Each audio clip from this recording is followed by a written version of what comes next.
मग आपण ना हे रताळू येतं आणि त्याला ना मी छिलून असे तुकडे मोठे मोठे केले. गरम पाणी बॉईल केलं. बॉईल पाण्यामध्ये 2 चमचे मीठ घातलं. 2 चमचे मीठ घालून 1-2 चमचे विनेगर टाकलं आणि त्याच्यामधून आहे ना 2 मिनटं मी सिर्फ वाफ देऊन घेतले आणि त्याला काढून घेतले. आता हे थोडं थंड झालं की याला मी फ्राय करणार आहे. तर आता हे आपलं ना एकदम मस्त थंड झाले. आता आपण ह्याला ना फ्राय करून घेऊया. आणि गॅस आहे ना स्लोच ठेवायचा, जास्ती फास्ट नाही, मिडियम गॅस ठेवायचा. मी तेल टाकलं आहे तापत.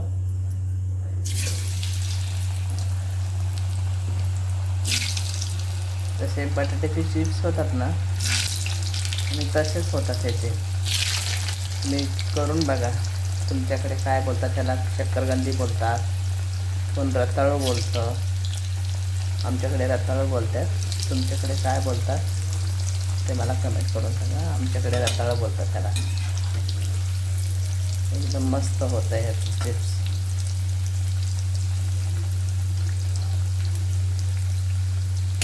तुम्ही याला अर्धा कच्चा पक्का करून आहे ना स्टोअर करून पण ठेवू शकता फ्रीजरमध्ये. जेव्हा पाहिजे तेव्हा तुम्ही काढून आणि फ्राय करू शकता. एकदम टेस्टी बनतं. मुलांना खूप आवडेल.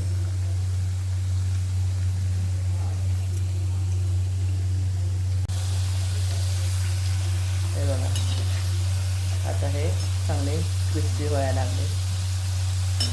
माझ्याकडे 2च रताळू होते. मी 2 रताळूचंच केलं आहे हे चिप्स. क्रिस्पी झाल्यावर छान लागतं. तुम्ही सॉस बरं खाऊ शकता, चटणी बरं खाऊ शकता. जसे आपण बटाट्याचे चिप्स बनवतो ना तसे बनतात. ते छान बनतात, गोल्डन होतात. आणि विनेगर टाकल्यामुळं काय होतं, आपले बटाटे आहेत ना गरम पाण्यातून काढले ना त्यात विनेगर घातल्यामुळं काळे पडत नाही तर ना हे काळे पडते शक्करकंदी. विनेगरमुळं काळे पडत नाही. ते तुमच्याकडे विनेगर नसेल तर लिंबू पिळा, चालतं आहे. आता ना मी हे काढून घेतले.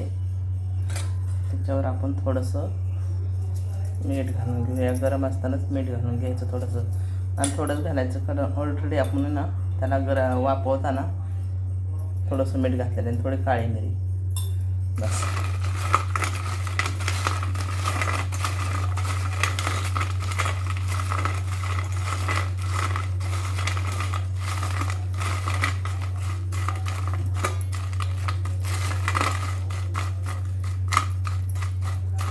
एकदम क्रिस्पी झाले. आता ही सॉस बरं ना पोरं मस्त खाऊ शकतात. आतमधून आहे ना मस्त छान शिजले पण, आणि पोरं ना आवडीने खातात हे.